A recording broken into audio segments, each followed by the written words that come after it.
Hey folks, Kevin here. Well, it's March 18th, 2018, and I'm over in the work area again.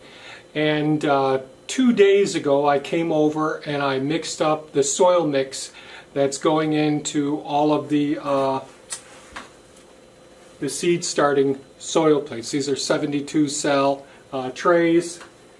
And so we'll end up getting 72 transplants potentially if they germinate well and do all right inside of here during the end of winter, early spring. But what I wanted to mention was what I did 2 days ago. Well, I started off with emptying several of our Rubbermaid tubs, and I start mixing up several different components. So one of the components that we use is basically one of those pro mixes that you'd buy from the nursery. You could get them from the box stores as well. This one's the pro mix that I got this time. I bought out the remaining supplies from a hydroponic nursery, and they had a pro mix which is predominantly sphagnum peat moss, some perlite. There's some dolomite, calcium, citric calcium, citric limestone, as well as some, there is a wetting agent. And I prefer not having the wetting agent there as well, and I prefer not using peat moss because it's one of those resources that there's only limited supplies of. But for now, that's one of the things that I'm using. So what else have I been using?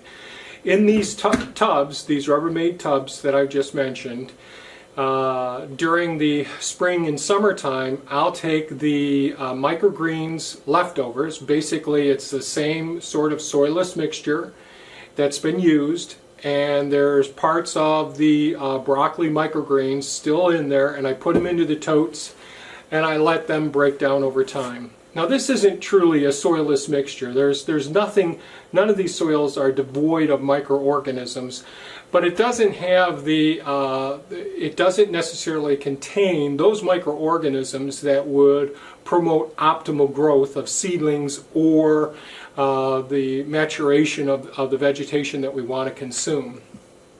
So those are the first two components that I add together.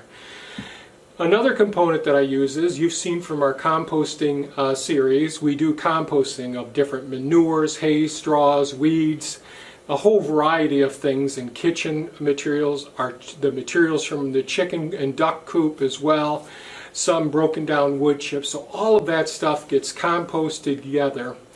However, at the end of the composting process, that may take as little as 3 weeks to being 3 months, depending on the weather and the components that I have and all, and how the temperatures go in those piles.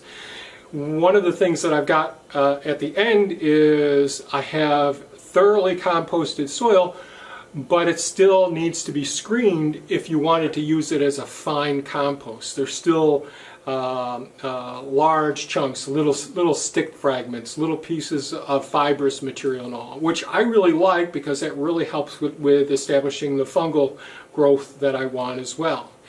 So I put that straight into the gardens, but some of it I take and I put in other bins similar to these blue bins, and I use that as a starter now. So it's already been through a composting process.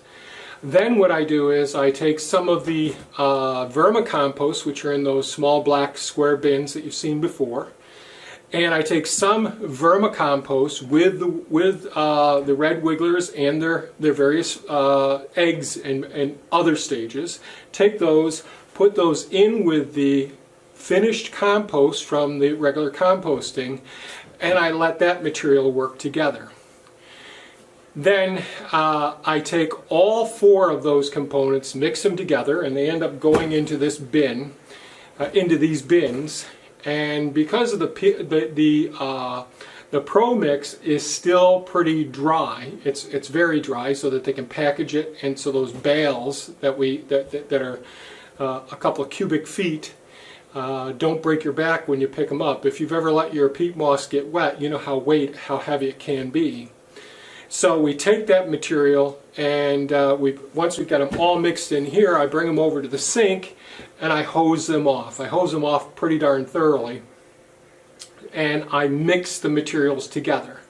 I cover them up. I leave them on these little dollies with double Rubbermaid bins, and I let them sit for 2 days. Then I mix them up again, and I start putting all that soil mixture into all of the flats, the 72 cell flats that we're going to use. So I just got finished doing that just now. So I've got enough flats here. So here I've got 21 of the 72 cell flats already set with that soil mixture that we talked about. And tomorrow I'll probably start doing some of the cruciferous vegetables and some of the leafy greens. And mainly cruciferous vegetables tomorrow. And so I'll use the vacuum seeder to go ahead and seed these. I'll put them into the support tray, and within the support tray will be the non-perforated flat, then a perforated flat, and these are also perforated, so that'll go inside of it. So that when I water them, there'll still be some retained moisture in the bottom of the non-perforated flat, but there's a little bit of an airspace, and it does a little bit of wicking action going up into these flats, and I don't have to water them every single day. So hopefully I'll get some of these started tomorrow and see where I'm at as far as trays go, and we'll take it from there. So I just wanted to share with you how we use different repurposed or recycled soils from the microgreens, added with some of the new Pro Mix, basically, as well as some finished compost, some finished vermicompost. Mix all these together, and I think it helps us in this cold temperate climate to be able to take that slow start and allow the plants to get some decent nutrients. So in many locations you may not need to use any compost or any of that sort of material, because the seed themselves have so much nutrients. It's sort of like the egg. It's amazing that a chick can develop so well over a few weeks period time just from that yolk, that highly nutritious sac that feeds them. And it's the same way with the seeds. They really supply all of those beginning nutrients to the seedling getting started, and we just don't want to run out of nutrients before we have the plots ready. And I think this system works pretty well for us.